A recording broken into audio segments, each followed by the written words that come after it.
Hey, hey, hey, New Hope Church.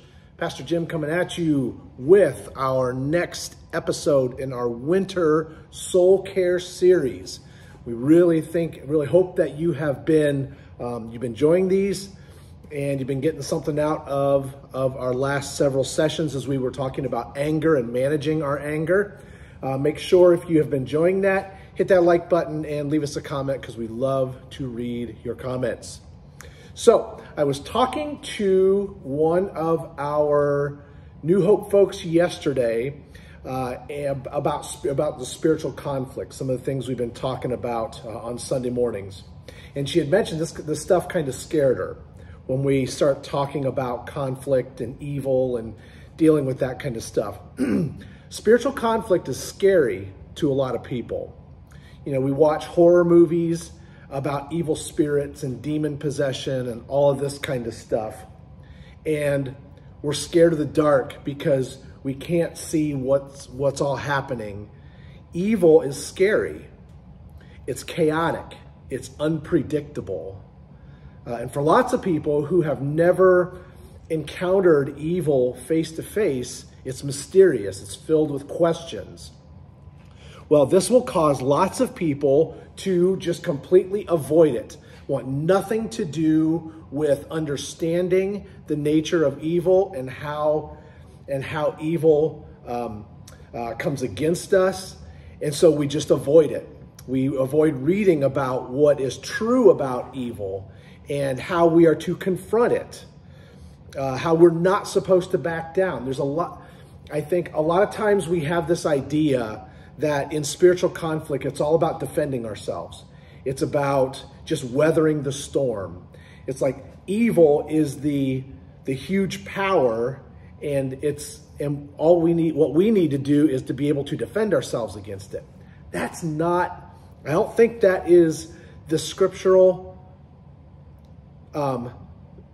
that's not what God teaches us that we're supposed to do, that we are just supposed to go on defense and worry about what's going to happen to us and keep praying for protection and God just keep me safe and all this stuff. But we are told that we are supposed to face evil in the strength of God, and we are supposed to face evil courageously. We are supposed to strike out against evil and not just worry about what the enemy wants to do to us. So what does that look like? I want to take us to just a really short passage, and it's in the book of 2 Timothy chapter 1. So 2 Timothy chapter 1, verses 6 and 7. It says this: "For this reason, I remind you to fan into flame the gift of God, which is in you through the laying on of my hands. For God did not give us a spirit of timidity or timidness, but He gave us a spirit of power and of love and of self-discipline." Now, what is that? What's he saying? There's three things.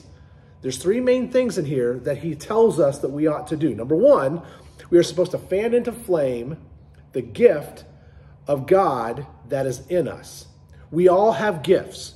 God has blessed us with gifts to minister, to reach out to people, to be an influencer. We all have these gifts that he desires us to use to strengthen those around us in the kingdom of God and to strengthen ourselves.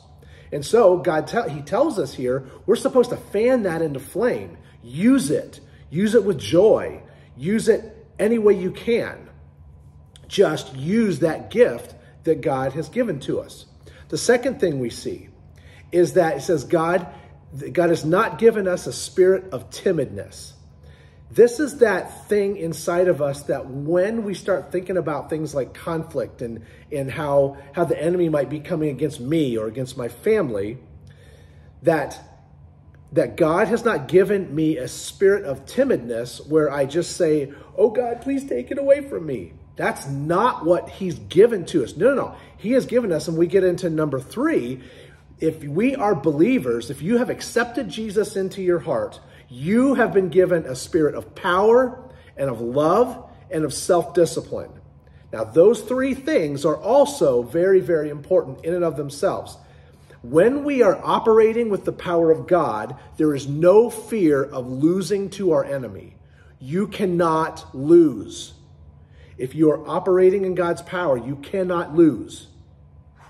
We got to get that. When we're operating in God's power, we are living with the creator of the universe doesn't lose. And so for us to be operating from a place of obedience, and now the outcome that we're looking for might not be exactly how we hoped it would be, but if we are operating from a place of obedience, when we're operating under the power of God, whatever happens is going to be okay in God's eyes. He is going to have ordained that if we are operating from a place of obedience, doing what he tells us to do. So, huge to operate under God's power. The second thing, when we are operating with the power of God's love, we know that we will be operating from a place of obedience because we worship the God of love. So when we're acting, when we're with people, and God's love is coming out through us into other people's lives, we know that we are going to be living out God's will because God is the God of love. So if we are living in love, then we are probably obeying God and doing what he wants us to do. So that is awfully, awfully important to be able to continue to check ourselves. Am I operating from a place of God's power? Am I operating from a place of his love? And the third thing, when we are operating with the power of self-discipline, we know that we will be restraining ourselves from exercising our selfish motives within ourselves and to those around us. Self-discipline helps me to recognize what is selfish, what is not. What is selfish, what is love.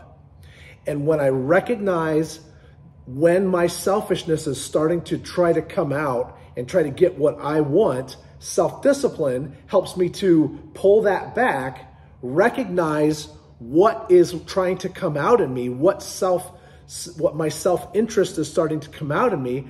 I get a chance to take those thoughts captive, make those thoughts obedient to Christ, and then choose to love and serve someone else that God has brought across my path. So those three things, if we are operating from a place of the power of God, love, and of self-discipline, then we are going to be doing what he tells young Timothy here, to fan into flame the gift that God has given to him, and that we are to absolutely get rid of the spirit of timidness that causes us to shrink back instead of reaching out and going on the offensive against the things that the enemy is doing in our lives and to those around us, those that we care about. So I hope this couple verses here hits home this week. I'll be praying that the Lord uses this to be something that would be an encouragement to you. Everybody have a great rest of your week, and we're looking forward to seeing you all on Sunday morning. Take care, everyone.